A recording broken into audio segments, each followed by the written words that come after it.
শুরু হয়েছে বাড়িতে রঙের কাজ, সেই জন্য গোটা ঘর এখন রয়েছে অগোছালো। তার মধ্যেখানে একটু জায়গা করে নিয়ে পেটের জোগানের ব্যবস্থা তো করতেই হবে, সেটাই করছি।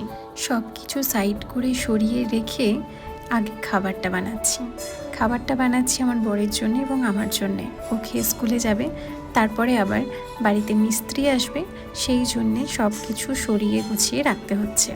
ভর্তি ঘরের মধ্যে যখন কোনো কাজ হয় তখন সেই ঘরের মানুষগুলোর যে কতটা অসুবিধে হয় সেটা কম বেশি আমরা সবাই জানি।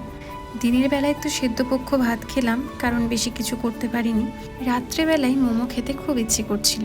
ওয়েদারটা এত সুন্দর, এত বৃষ্টি পড়ছে, বাইরে যাওয়া সম্ভব নয়, তাই বাড়িতেই মোমো বানিয়ে নিচ্ছি।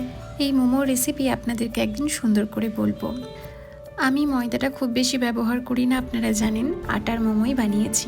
ভিডিও ভালো লাগলে অবশ্যই একটা লাইক করবেন আর অবশ্যই পাশে থাকবেন।